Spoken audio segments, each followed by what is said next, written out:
At 17, my mother sold me to a man old enough to be my father.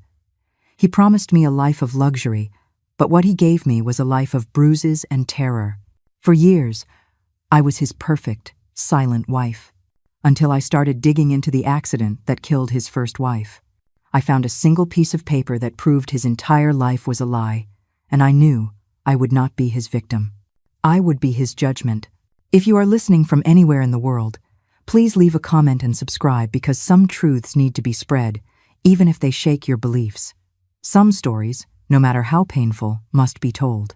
I was born in Scranton in 1947, in a simple wood and shingle house at the foot of the Appalachian Mountains. My father, Arthur Morgan, was a quiet man who worked in the coal mines. He always came home with his face stained with black dust. He looked like a creature from American folklore.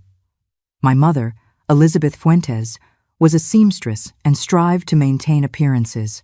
"You may be poor, but you must always be clean and tidy," she always said. There were 4 of us siblings. I was the eldest. After me came Eugene, Clara, and the youngest, Joey, who unfortunately God took when he was little with polio. Our house was simple, but full of life. The yard was large, with an apple tree that bore the sweetest fruit in the region, a chicken coop where I helped collect the eggs every morning, and a crystal-clear creek that ran behind it. How we used to play in that creek. We made little boats out of maple leaves and raced them to see which one reached the bend the fastest. My father used to say that creek was blessed, that its waters came directly from the sacred mountains of the native tribes. I would wake up early, before the rooster crowed. I helped my mother light the wood-fired stove, where she would prepare delicious biscuits with fried eggs and freshly ground coffee. Then I would go to Benjamin Franklin Elementary, carrying my notebooks wrapped in brown paper bags, because a backpack was a luxury we didn't know. When I returned, I still found time to play marbles with my friends Sadie and Tessa, daughters of Mr. Martin, who owned the general store. My mother had big dreams. Unlike most women of that time, she knew how to read and write well. She had studied up to what they called high school. She always said, "Education is the only thing no one can take from you, my daughter." But behind that nice speech, I sensed something else. Mom had a thirst for social climbing that not even all the money in America could satisfy. She watched the wealthy women she sewed for with a mixture of admiration and envy.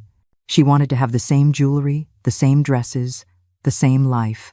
When I was about 10 years old, I began to notice how Mom would dress me up differently when visitors came, especially if they had sons. She forced me to wear starched dresses that scratched my skin. She would tie my hair back so tightly it gave me a headache. "Straighten your posture, girl. Smile more, but don't show all your teeth.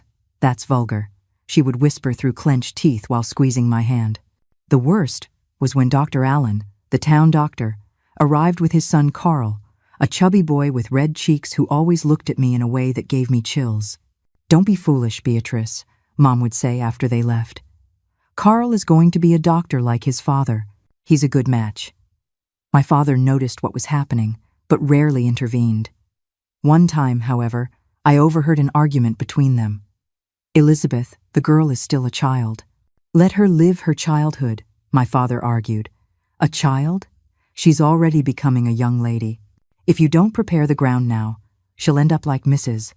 Scott's daughter, married to that good-for-nothing drunk who doesn't have a penny to his name," my mother replied with that sharp voice that allowed no answer. It was around that time I noticed a change in my mother's gaze. It was no longer the look of a mother to a daughter, but of someone evaluating merchandise. She began to talk constantly about good matches, making a good marriage, securing the future. My little girl's body was beginning to show the first signs of change, and I felt as if I were in a shop window, waiting for the highest bidder. When I was 12, something happened that deeply marked my life. One afternoon in May, during the May Day Festival, the patron celebration of Scranton, Mom dressed me in a sky blue embroidered dress that she herself had made and took me to the plaza. "There are important people from the Capitol today," she whispered, fixing my hair for the 1,000th time. That's when I saw him for the first time. Gregory Mason, a landowner from Harrisburg, already a middle-aged man, who looked at me with those eyes. Oh, dear God, I still shudder to remember. Eyes that undressed me, that swallowed me, that reduced me to nothing. That night I heard Mom excitedly telling my father, "Did you see how Mr. Mason looked at our Beatrice? A man of property, owns land in Harrisburg, a widower with no children. Imagine the opportunity." My father answered something I couldn't understand, his voice muffled by the door, but I didn't need to hear it to know that once again he wouldn't have the strength to stand up to my mother. From that day on, the name Gregory Mason began to be mentioned frequently in our house, and I, a girl who still played with dolls in secret so as not to be scolded for being childish, felt a growing fear, a premonition that made my heart tighten every time that name was spoken. The years passed, but the name Gregory Mason never left our house. Every few months he would appear in Scranton on business and always managed to visit us. He brought expensive gifts, fine fabrics for my mother, imported cigars for my father, and for me, delicate jewelry that Mom kept in a small box, saying I could only wear it at the right time. When I turned 15 inches 1,962, Mom organized a modest party, but she went all out on my dress. She sewed day and night on a pink satin model with lace at the hem. Of course, Gregory was invited. That night, while everyone danced in the living room, he asked to speak with me alone on the porch. My heart sped up with fear, but Mom pushed me outside with a forced smile. "Beatrice, you are becoming a beautiful woman," he said, his breath heavy with tobacco and whiskey. "You know, on my estate in Harrisburg, I have everything a woman could desire. A big house, servants, jewelry. All that's missing is a mistress to command all of it." His large, calloused hands grabbed my wrist tightly as his eyes scanned my body from top to bottom. "Soon, I will speak with your father about us." I went back inside, trembling. I found my mother in the kitchen and, between sobs, told her what had happened. I expected comfort, protection. I received only a cold, calculating look. "And what's the problem?" "Gregory is a man of property, respected. He can give you a life I never had, that your father could never give me. But Mom, he's old enough to be my father, and I don't like him." He looks at me in a way. I couldn't finish the sentence. The slap came fast and true. "Don't be ungrateful. Do you think marriage is like in love stories? It's an agreement, a business. If you want to live on love, you'll end up starving. Is that what you want?" Her eyes shone with rage. That is the exact moment a mother's love died and a merchant's ambition took over. Beatrice wasn't just slapped, she was sold. This single act of betrayal sealed her fate, but it also planted the first seed of a truth she would one day be desperate to unearth. You know, my dears, when envy and the fear of poverty eat away at a soul, it can turn a mother into a merchant. She didn't see me. She saw an escape, and she was willing to sacrifice her daughter for it. She had lost herself long before she lost me. Besides, he's an experienced man. He knows how to treat a woman. Not like those silly little boys your age. That night I cried myself to sleep. In the following months, Gregory's presence became more frequent and more threatening. On one of his visits, he brought a different gift. A small portrait of himself that Mom insisted I place on my headboard. "So you can get used to the idea," she said in that tone that allowed no argument. My father, always so quiet, came into my room one night, sat on the edge of the bed, and remained silent for a long time. "Daughter," he finally began, his voice low as always. "I know your mother is pushing this marriage. If you don't want to." He didn't finish the sentence, just squeezed my hand and left, leaving a vague promise of protection in the air that, deep down, we both knew he couldn't fulfill. A week later, I found my father crying in the yard, hidden behind the chicken coop. "Dad, what's wrong?" I asked, frightened. He quickly dried his tears. "Nothing, daughter. I'm just tired." But his eyes told another story. Years later, I discovered that in that same week, Gregory had generously paid all the debts my father had accumulated at the mine after an accident left him unable to work for months. Ah, my dears. My father was a quiet man, but he was trapped. His silence wasn't a lack of love. It was the silence of a man who had been bought, broken by debt and pride. He wept because he knew the price of his financial security was me. Shortly before I turned 17, the inevitable happened. On a sweltering January night, Gregory came to our house for dinner with a lawyer. Between the roast chicken and the apple pie for dessert, He formally asked for my hand. My mother smiled as she had never smiled before. My father stared intently at his empty plate. My siblings were uncomfortably silent, and I was petrified, as if my soul had left my body and was watching everything from a distance. "I am building a new house in Harrisburg, especially to receive my young wife," Gregory announced, pouring himself more whiskey. "She will have all the comfort that a fine young lady like Beatrice deserves." That night I tried one last time. I knelt at my mother's feet. I begged. I cried. "Don't make me do this, Mom. I'm afraid of him." She pulled me up forcefully, her eyes hard as stones. "This is your chance to have a good life. Learn to please him. It's what I did with your father. It's what all women do." "But what does that mean, Mom? What happens after the wedding?" I asked genuinely, not understanding what awaited me. She lowered her voice. "He is a vigorous man. Everyone in Harrisburg knows it. He boasts about his attributes." She paused. "It will hurt at first. We all go through it. But you'll get used to it. And then come the children. And the pain has a purpose." The wedding was set for April 1964. Gregory wanted an ostentatious ceremony to show off his prize. During the 3-month engagement, he visited our house frequently, bringing fabrics for my dress, a trousseau, furniture for the new house. With each visit, he became more possessive, more controlling. "When you are my wife, you will not wear that lipstick. You look like a cheap woman." Or, "That loose hair is not for a decent lady." In town, people talked. Some envied my luck in marrying a rich man. Others looked on with pity, aware of the rumors about Gregory's temper. My friend Tessa, the only one who dared to speak openly, warned me. "They say his first wife died under strange circumstances, Bea. Be careful."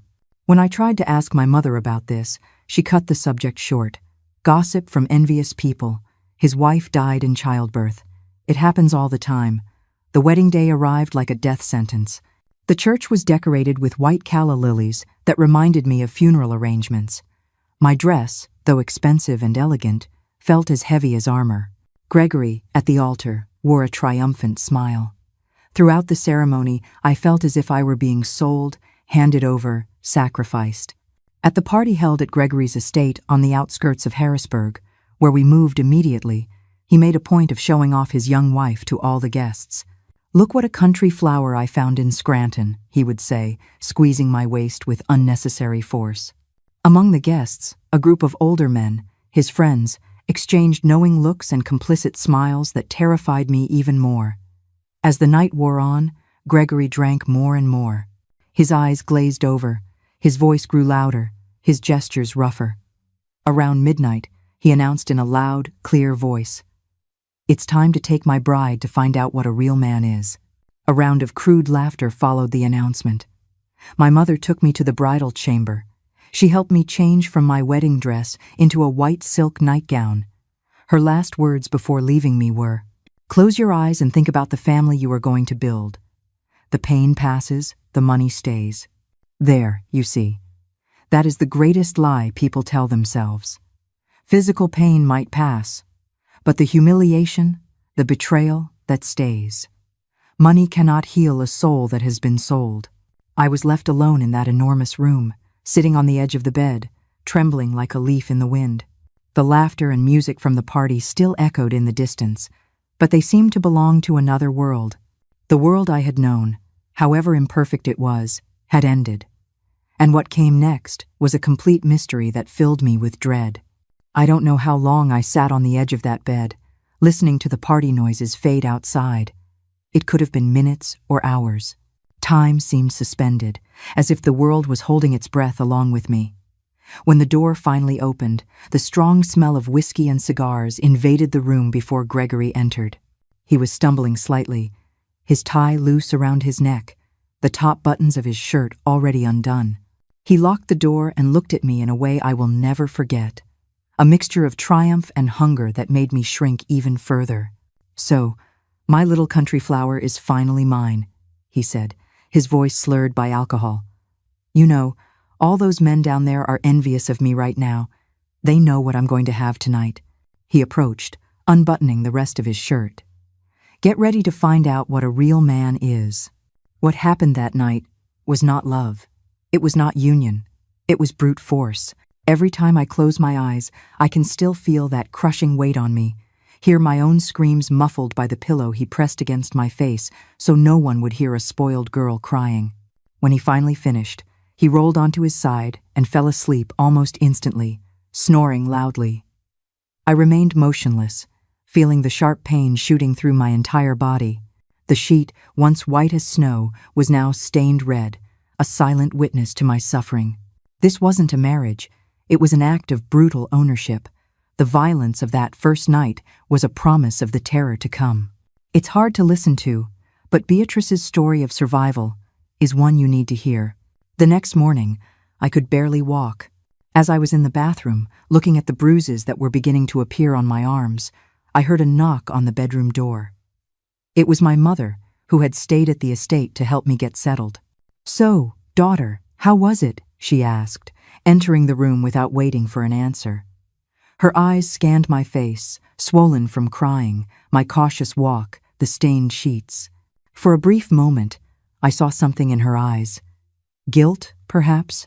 But it passed too quickly. "It's always like that the first time," she said, helping me change the sheets. "You'll get used to it. A big man is like that. At least he's rich. You'll get used to it." My dears, those are the most dangerous words in the world. They are the invisible cage that society builds to imprison women. They don't teach us how to live. They teach us how to endure. And in that moment, I understood that I was completely, utterly alone. Those words sealed my loneliness. I understood that I was completely alone in this private hell. In the following days, I learned the routine of the estate. Gregory kept dozens of employees working with the livestock, in the cornfields, in the main house, but no one would look me in the eye.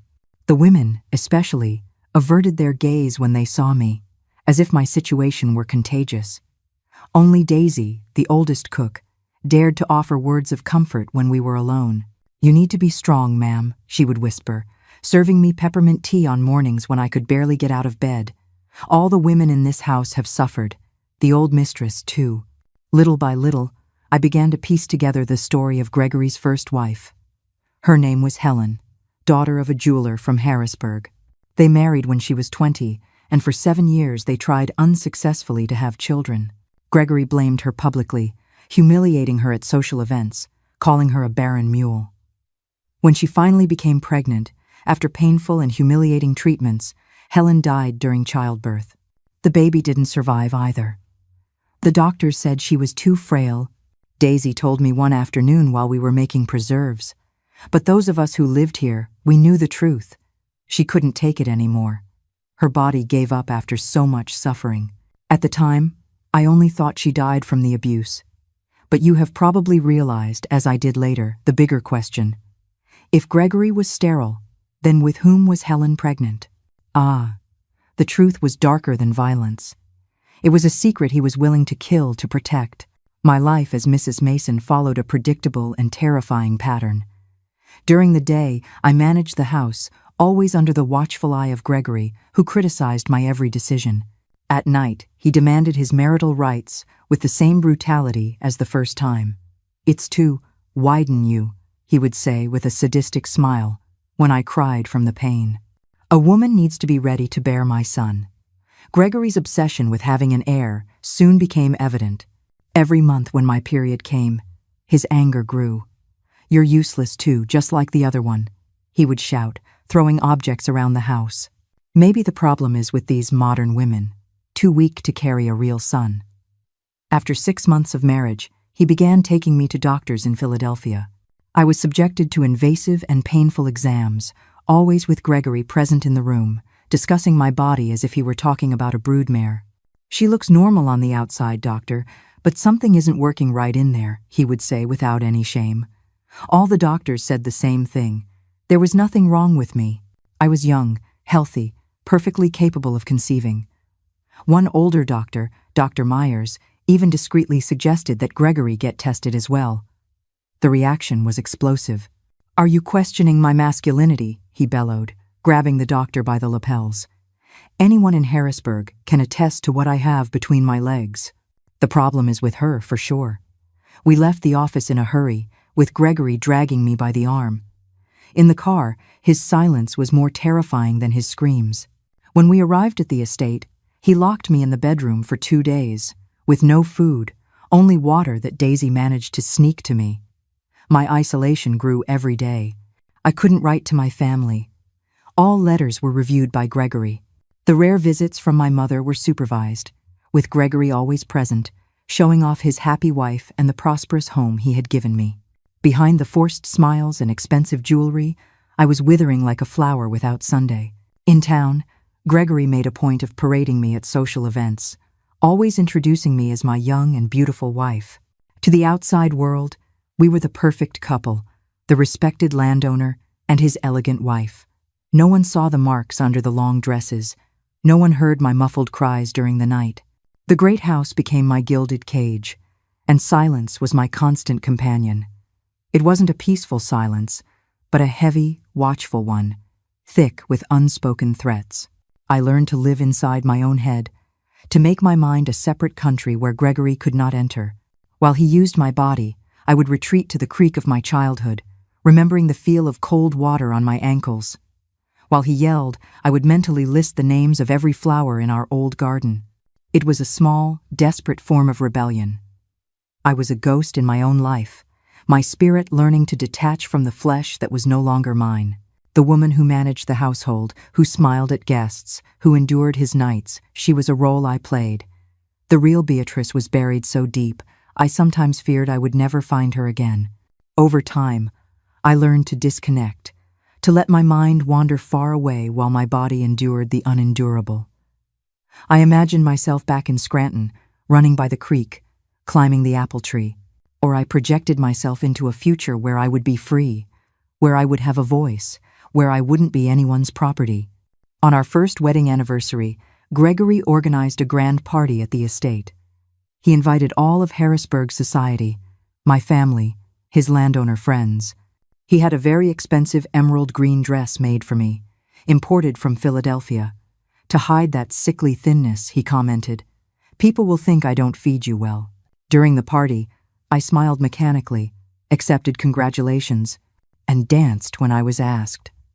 My mother, dazzled by the luxury, wouldn't stop praising Gregory, commenting on how my life had improved. My father, looking older each time I saw him, just hugged me for a long time without saying a word. In his eyes, I saw that he knew, or at least suspected, the truth behind the facade. It was that night, after everyone had left and Gregory was too drunk to look for me, that I found a small moment of peace on the back porch. Looking at the stars, so bright in the dark mountain sky, I promised myself that I would not die on that estate. I would not end up like Helen, a name whispered in corners, a sad story no one had the courage to tell openly. I didn't know how, I didn't know when, but I would find a way out.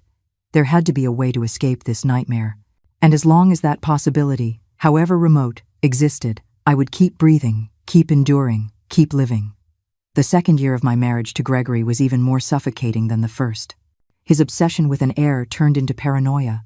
I was forced to follow a rigorous diet prepared by a folk healer he brought from a distant town. I drank bitter teas 3 times a day, took herbal baths that burned my skin, and had to sleep in specific positions after his nightly visits. One afternoon, while Gregory was in town, I found Daisy crying in the kitchen. The old cook rarely showed emotion, so I approached her with concern. "What's wrong, Daisy?" She quickly dried her tears. "Nothing, ma'am, it's just my rheumatism." But when I insisted, she finally confessed. "It's just that. Today marks 7 years since Mrs. Helen passed." This piqued my curiosity.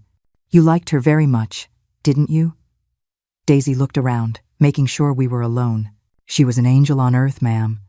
She suffered as much at his hands as you do, maybe more. In the last few months, when she finally managed to get pregnant, he seemed calmer." But what, Daisy?" She hesitated. "There are things it's better not to know, ma'am." That night I couldn't sleep. Daisy's unfinished words hammered in my head. What did she know? What else was there to know about Helen and her tragic end?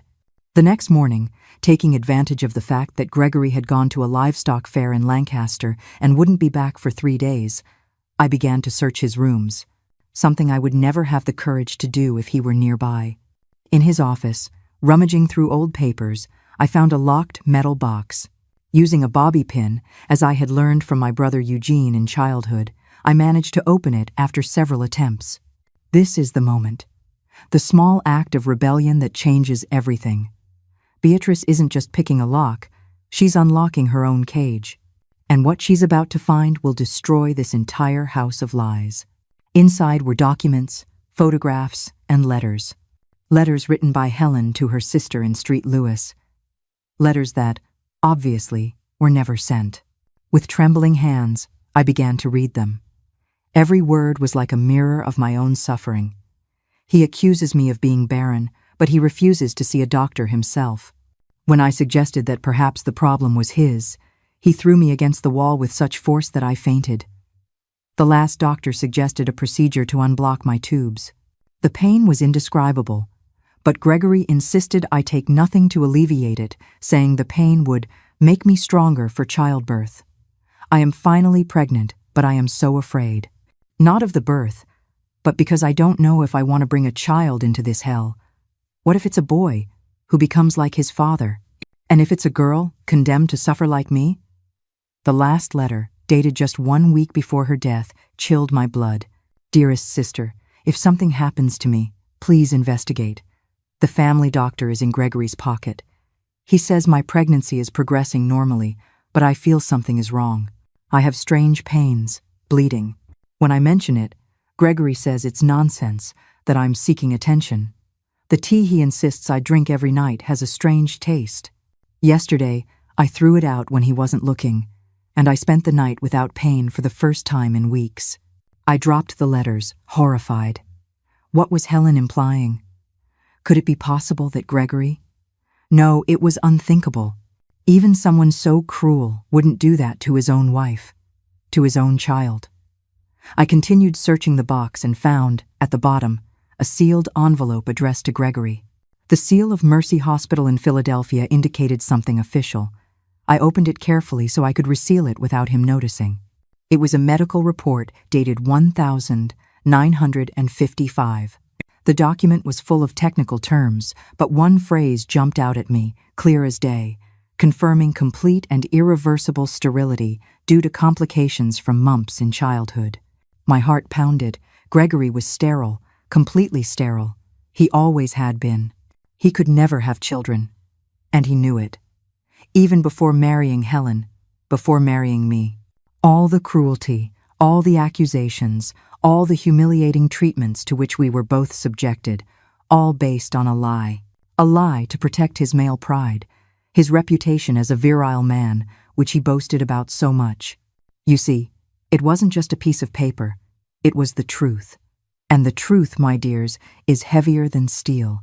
In that instant, I understood his entire power was built on an empty lie. My fear began to give way to something cold and very, very sharp. As I was digesting this shocking revelation, I heard the sound of a horse approaching. Quickly, I put everything back in the box, except for a copy of the medical report, which I hid in my clothes. I closed the box, put it back in its place, and left the office. My heart beating so hard, I thought it would explode. From the window, I saw Gregory dismounting his horse. He had returned earlier than expected. My mind raced. What should I do with this information? If I confronted him directly, he would certainly deny everything. And then, I didn't even want to think about what would happen next. I needed a plan. That night, as I served Gregory dinner, he seemed especially irritated. The fair was a waste of time. Those farmers know nothing about quality livestock. He took another gulp of whiskey. Any news around here? Nothing, sir. Just the usual routine. He looked at me suspiciously. You're acting strange. What are you hiding? Nothing, sir, I swear. I tried to seem as natural as possible, but my hands were trembling slightly. Gregory stood up suddenly, knocking over his chair. You're lying. I can see it in your eyes. He grabbed my arm with such force that I cried out. What did you do while I was away? Who was here? No one, sir. I swear, tears began to stream down my face. Maybe you need a reminder of who's in charge here. He dragged me to the bedroom, throwing me onto the bed. What followed was the worst night since our wedding. The discovery of his secret seemed to have made him even more brutal, as if he somehow knew that I knew, or as if he were taking out on me the frustration of his condition that he tried so hard to hide. He can feel the shift in power, even if he doesn't know why. His brutality right now isn't random. It's an attempt to regain control. Beatrice has the truth, but she has never been in more danger than she is at this exact moment. When he finally fell asleep, I could barely move. Every inch of my body ached, but the physical pain was almost welcome, as it helped distract from the pain in my soul. Looking at his face in the darkness, so serene in sleep despite the monstrosity it harbored, I made my decision. I would not end up like Helen. I would not die on that estate, a victim of the cruelty of a man whose greatest concern was hiding his own inadequacy. The next morning, when Gregory left to inspect the estate, I dragged myself to the kitchen. Daisy let out a horrified gasp when she saw my condition.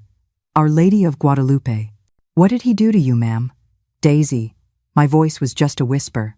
I need your help. The old cook looked around nervously. Ma'am, I can't, she whispered, her eyes darting towards the door. If he finds out, he'll destroy my family. Please, I implored, my voice cracking. I know you were fond of her. Do it for Helen. At the mention of her name, a profound sadness crossed Daisy's face, followed by a flicker of shame. She pulled me further into the pantry, her grip surprisingly firm. I failed her, ma'am, she confessed, tears welling in her old eyes. I saw what he was doing. I saw the fear in her eyes, but I was a coward. I stayed silent to protect my own. I have lived with that shame every day since she died. I won't fail you too. I won't have another ghost haunting this house because of my silence. Tell me what you need. First, tell me everything about Helen. Everything you know. And then, I need to find a way to get out of here. Not to run away, I added quickly, seeing the panic in her eyes, but to prepare something. Over the next few hours, Daisy told me grim details about Helen's final years. How she, too, had found the medical report. How she had confronted Gregory. And how, after that, her health mysteriously began to deteriorate. How the teas he insisted she drink to strengthen the baby coincided with her worst episodes of bleeding. How the family doctor, completely under Gregory's thumb, ignored all the signs that something was wrong. She died with the baby still in her womb, Daisy concluded, silent tears streaming down her wrinkled face. The doctor said it was eclampsia, but we in the house knew. We knew there was something wrong with those teas. When she finished her story, I asked, "Why did you never report this? Why did you keep working for him, after all that?" Daisy lowered her eyes. "My entire family works on his lands, ma'am. My grandchildren, my nephews. He would destroy us all. And who would believe? The word of an old cook against one of the most powerful men in Harrisburg? I understood completely. Gregory's power extended far beyond the walls of that estate. But I had one thing Helen didn't: physical proof of his condition. And more importantly, I had time. Gregory didn't suspect that I knew his deepest secret. In the following weeks, I began to plan carefully. With Daisy's discreet help, I managed to send a letter to my brother Eugene, who was now working in Philadelphia. I didn't tell him everything, just enough for him to understand the gravity of the situation. I asked him to discreetly investigate Gregory's medical past and, if possible, the case of Helen's death. Every day was torture, pretending normalcy while carrying the knowledge that could destroy everything Gregory held dear. His public image as a virile, potent man, capable of producing a legacy. At social events, when he bragged to his friends that we would soon have an heir for the Mason lands, I would smile docilely while inside I seethed with rage and disgust. 3 months after discovering the report, I finally received a coded response from Eugene, hidden inside a cake he sent as a late birthday present. He had managed to confirm Gregory's medical condition with a former assistant from the hospital. More alarmingly, he discovered rumors about Helen's death that corroborated my suspicions. The doctor who certified the cause of death had received a large plot of land from Gregory just a few months later. That was all I needed to know. My decision was made. I would not flee like a criminal. I would not disappear in the middle of the night. I would destroy him just as he tried to destroy me, using the only weapon he truly feared: the truth.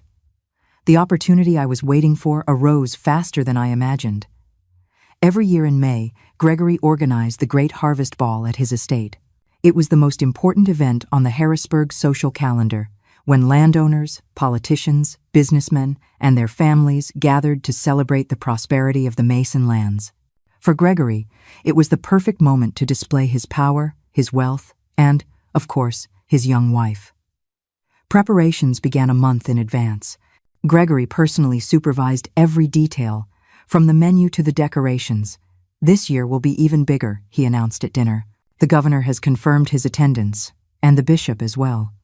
His eyes gleamed at the prospect of impressing such important figures. For me, he had specific orders. "I want you dazzling. Have the most expensive dress you can find in Philadelphia made. Everyone must envy what is mine." The way he spoke of me, like a piece of property, once hurt me deeply. Now it only fueled my determination. As the party approached, I carefully refined my plan. I needed enough copies of the medical report to distribute among the most influential guests. With Daisy's discreet help, I managed to send the original document to my brother in Philadelphia, who made several copies and returned them hidden inside tins of homemade cookies, supposedly sent by our mother.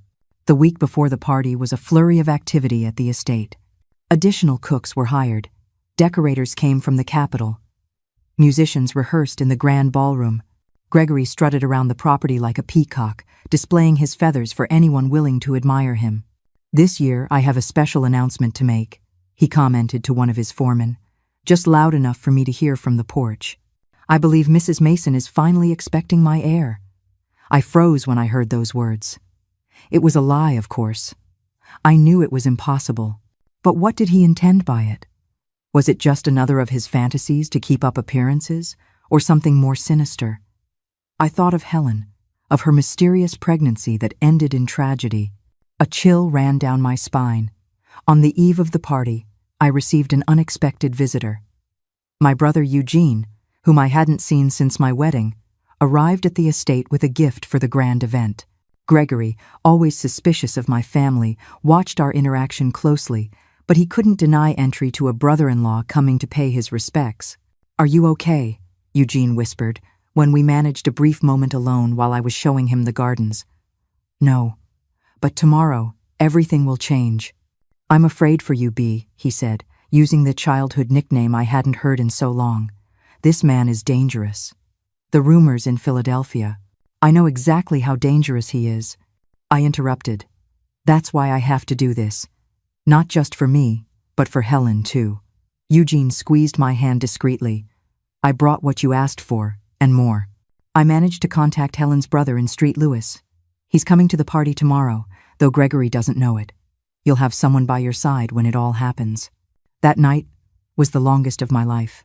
Lying next to the man who had destroyed my youth, I planned every word I would say, every gesture I would make. There could be no mistakes. This would be my only chance. The day of the party dawned clear and bright, as if the sky itself approved of my plan. I spent the entire morning preparing, not just physically, but mentally. The dress Gregory had ordered was a deep emerald green with gold lace details, the colors of the Mason lands. Symbolic, I thought ironically that I would use his colors to destroy him. The guests began to arrive in the mid-afternoon, the elite of Harrisburg and the surrounding areas, all in their finest clothes, bringing expensive gifts and false smiles. Gregory kept me by his side like a trophy, presenting me to each new arrival with possessive pride. "My Beatrice is radiant today, don't you think?" he said repeatedly. "Perhaps it's a special glow, one who carries a new life." The curious glances and polite smiles that followed this comment made me boil inside, but I maintained my serene and modest expression. When the governor arrived, accompanied by his wife and aides, Gregory practically abandoned me to give his full attention to the state's highest authority. This was the moment I seized to discreetly meet my brother, who handed me a small packet. "Are you sure about this?" he asked, the worry clear in his eyes. "I've never been more sure of anything in my life," I replied, tucking the packet into the hidden pocket of my dress. The party was in full swing when Gregory called for silence to make his annual speech.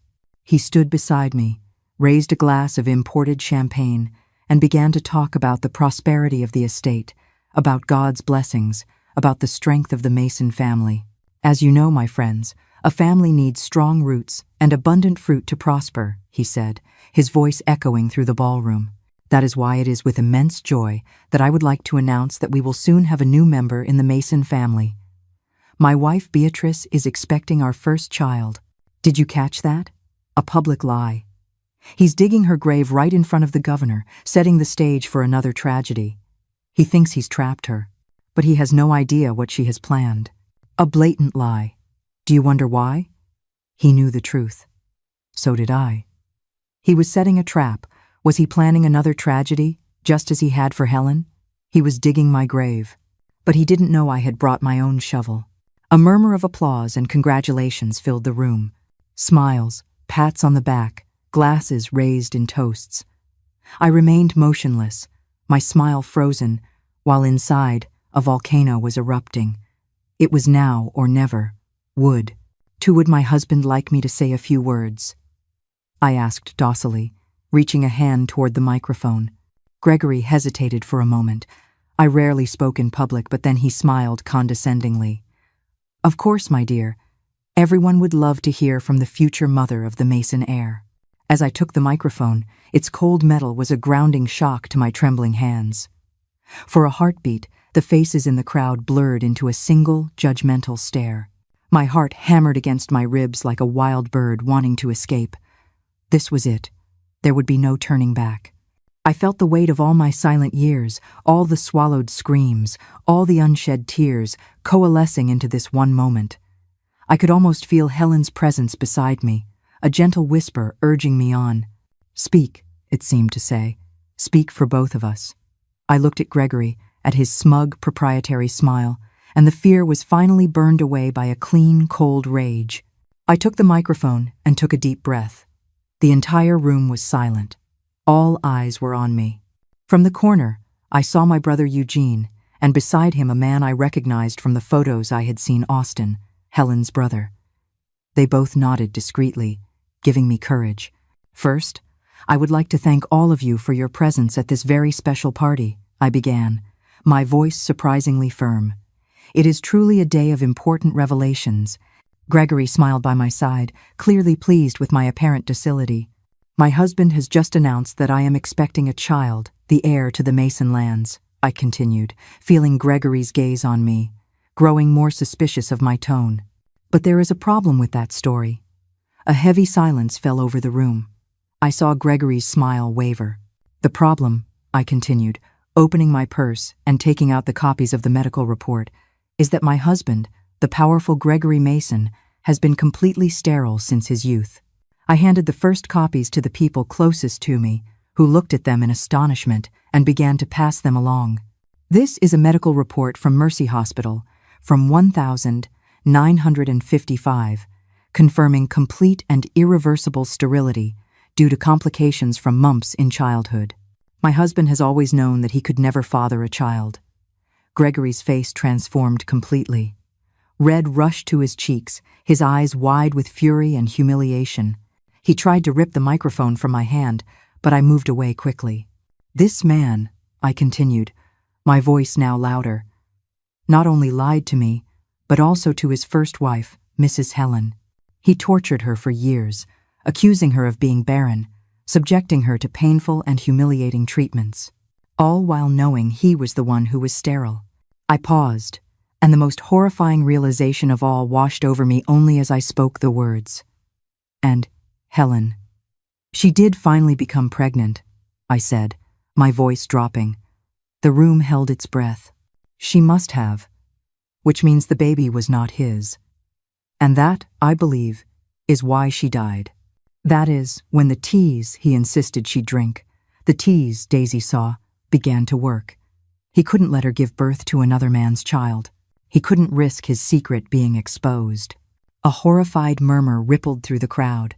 I saw some of the older ladies who had known Helen bring their hands to their mouths in shock. Gregory's face was a mask of fury and panic. "Beatrice, you've gone mad!" he shouted, trying to regain control of the situation. "This is absurd. Slander. Someone take that microphone away from her." No one moved. Everyone looked back and forth between me, Gregory, and the copies of the report, which were now circulating from hand to hand. "I am not mad, Gregory," I replied calmly. "I am just tired of living in silence. I am tired of suffering for your lie, for your sick pride. And I am certain that I am not the only one." At that moment, Austin stepped forward. "My sister Helen also suffered at the hands of this man," he said, his voice choked with emotion. "I always suspected her death was not natural. Now I am certain." Gregory looked around frantically, like a cornered animal. "This is a conspiracy. You are all against me.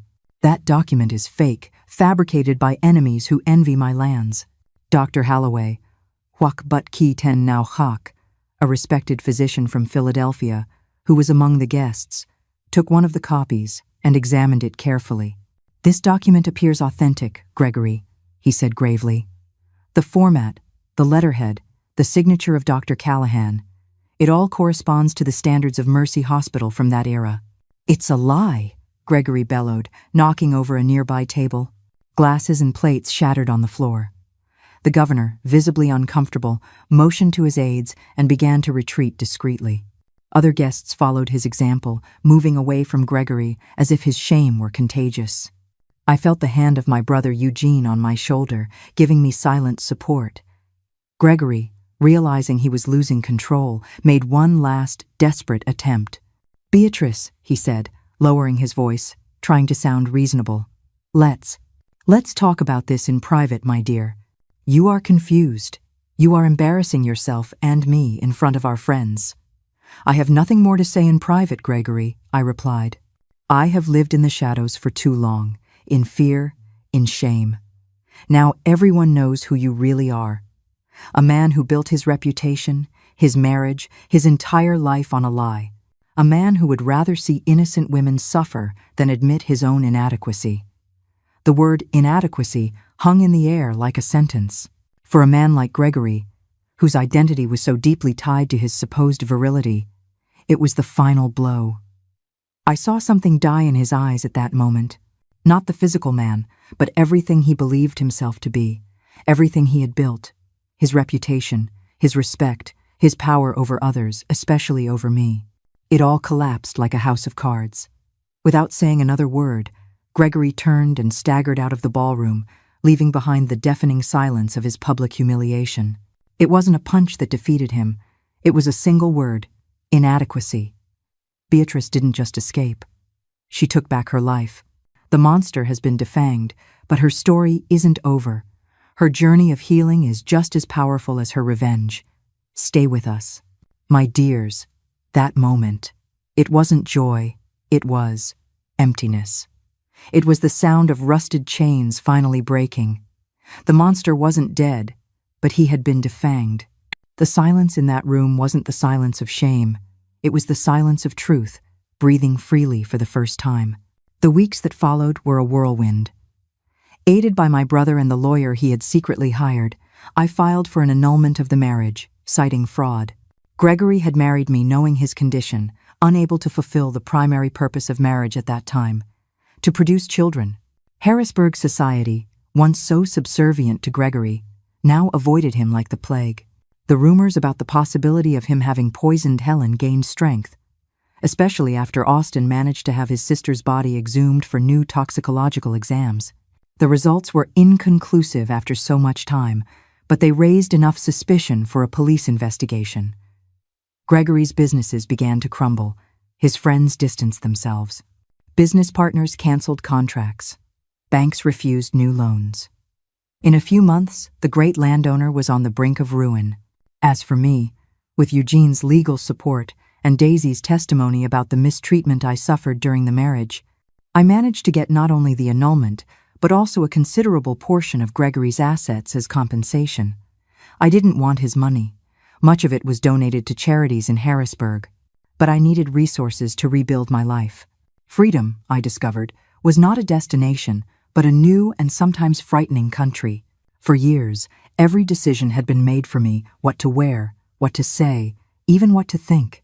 Now, Standing in a grocery store, the simple act of choosing between two brands of coffee could leave me paralyzed with indecision.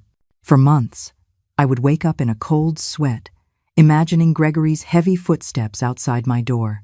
I had to learn to trust my own voice again, to believe that my opinions mattered, that my desires were valid. I had to learn that kindness from a man was not a trick, and that a raised voice did not always precede a blow. It was a slow, quiet restoration, happening not in a courtroom, but in the small, everyday moments of my new life. After the trial, I received an unexpected proposal. Austin, Helen's brother, had become my friend during those difficult months. He owned a small antique shop in the historic center of Harrisburg and offered me a partnership in the business. "You have a good eye for beauty and value," he said. "And I think staying in Harrisburg would be a way to show everyone that you won, that you don't need to run." I accepted the offer. There was something liberating about remaining in the city where I had suffered so much, but now, as a free, respected woman, the master of her own destiny. Little by little, we transformed the small shop into a thriving business. I became known for my skill in restoring antique pieces, bringing life and beauty back to objects that others would consider lost and unrecoverable. A perfect metaphor for my own journey. As for Gregory, the proud landowner who once reigned over Harrisburg with his reputation as a virile and powerful man, he ended his days as a shadow of his former self.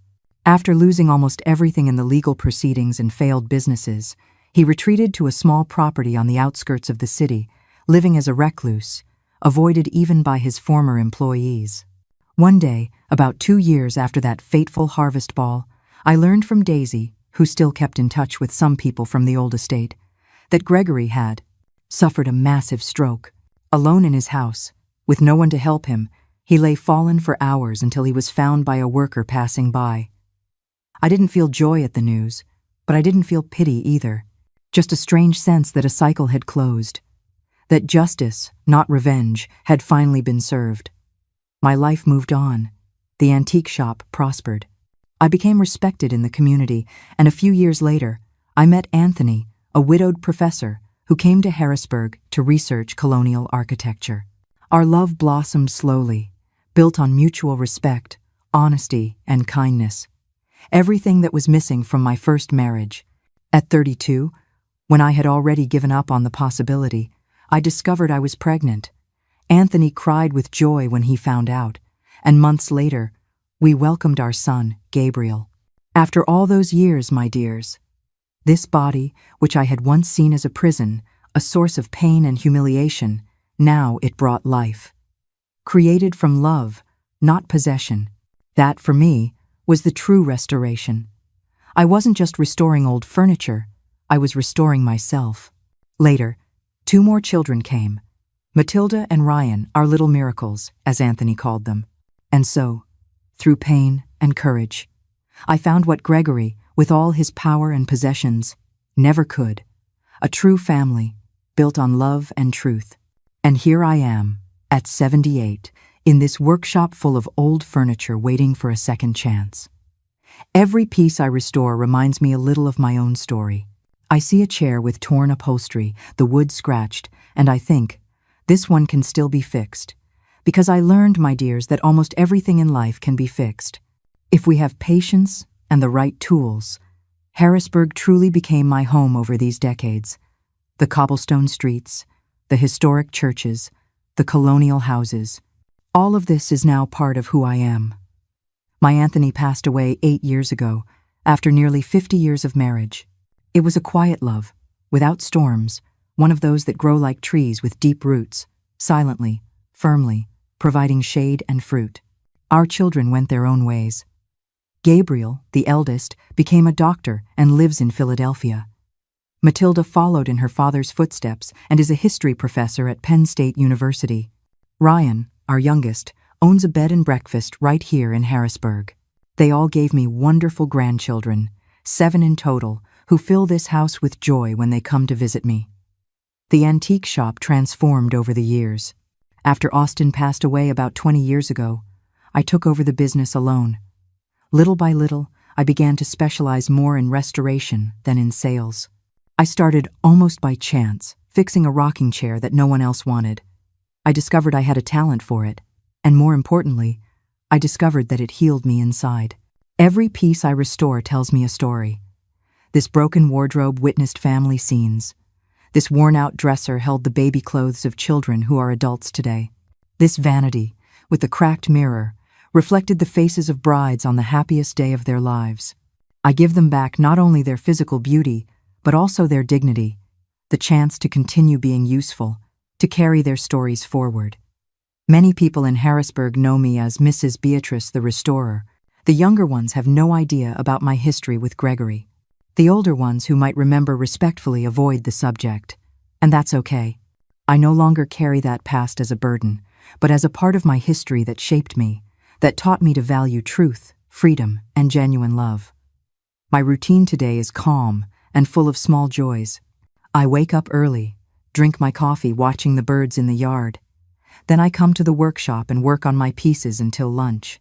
In the afternoons, I sometimes receive visitors, old friends, clients who became friends, my son Ryan and his family who live nearby.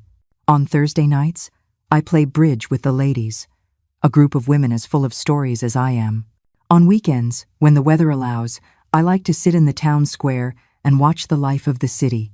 I observe the children running, the couples in love, the tourists charmed by our colonial architecture. It's like attending a spectacle of life, knowing that I have been part of this stage for so long. Every now and then, I still receive news from the past. I learned that Gregory passed away many years ago, alone in a nursing home in Ohio. He never remarried, never recovered his fortune or his status. For a time, after his stroke, he still kept the small property on the outskirts of the city. He lived like a ghost, rarely seen, spoken of only in whispers. When I learned of his death, I did something that perhaps many wouldn't understand. I went to the cemetery and left flowers on his grave, not for love or forgiveness. Some wounds are too deep to ever heal completely, but rather out of gratitude. Because paradoxically, it was through that pain that I found my strength, my voice, my true life. In a way, Gregory was like one of those pieces of furniture that arrive at my workshop completely ruined. His soul was so damaged, so warped by lies and pride, that restoration was no longer possible. But from his wreckage, I managed to salvage something beautiful for myself. Freedom, strength, and eventually, the ability to love and be loved truly. Life taught me that people are like this old furniture. Some can be restored, others are damaged beyond repair. Some are worth the patient effort, the meticulous care. Others are like rotten wood that crumbles to the touch. Wisdom lies in knowing the difference, and in understanding that not all furniture nor all people were made to last. My Anthony was one of those rare pieces, made of noble wood, built to last for generations. His absence still hurts, but I am grateful for the years we had. I see traces of him in our children. I hear echoes of his voice in our grandchildren's laughter. And thus, he remains present, like those antique pieces I restore, transformed, but still carrying his essence.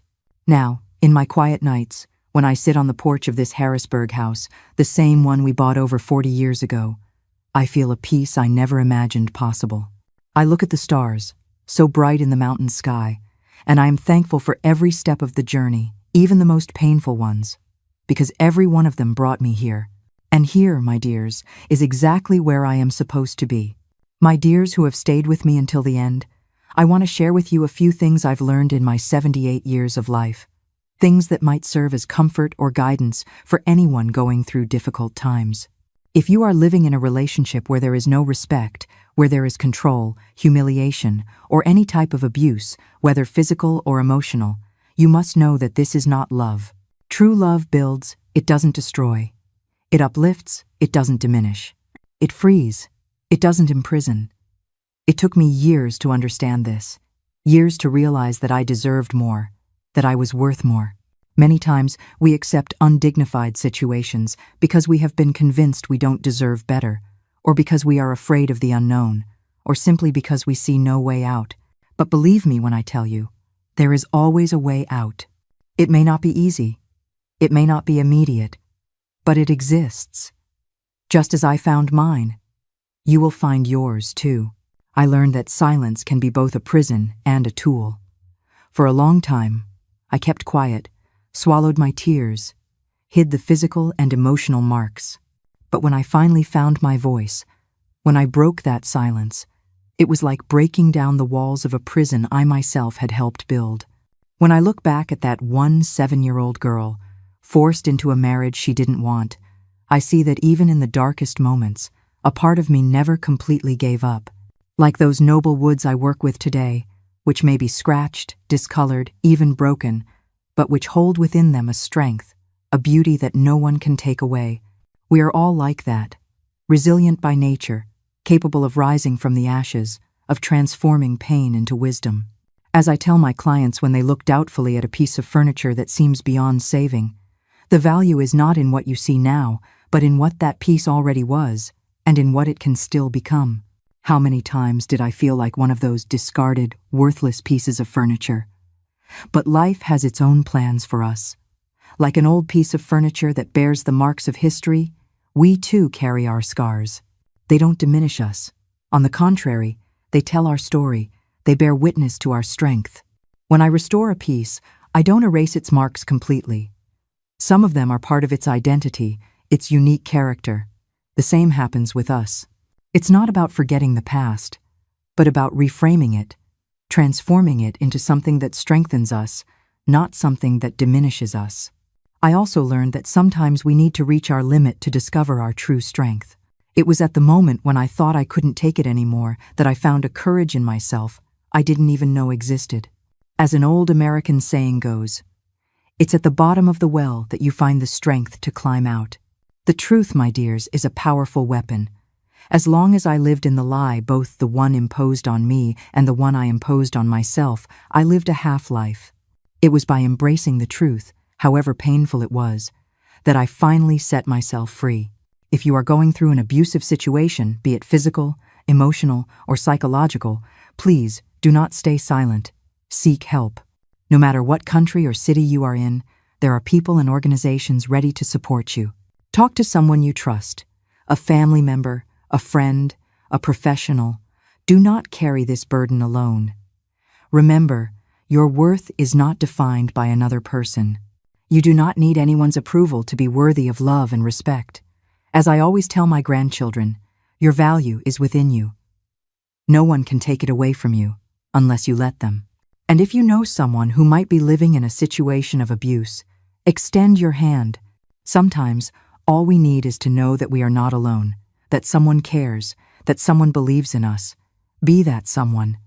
Anywhere in the world, respect for human rights and dignity are universal values.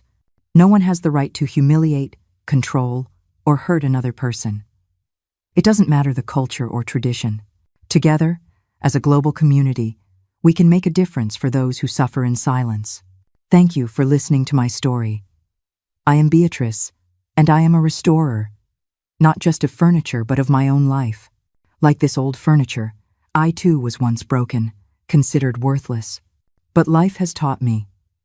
No matter how deep the scratch, no matter how many layers of deceitful paint are covering it, the strong core essence within us remains. We are not destroyed, we are just waiting to be restored. If you are feeling trapped, controlled, or being made to believe you are unworthy, please, listen to this old woman. Do not believe their lies. Your strength is in the truth. Your voice is the key. You are not alone, and you deserve to be free. If my story has touched your heart, please like this video and subscribe to the channel. It helps stories like this reach more people who need to hear them. And so I know you truly stayed until the end and understood my message. Please leave a comment with a single word, truth. Because in the end, it is the truth that sets us all free. Thank you.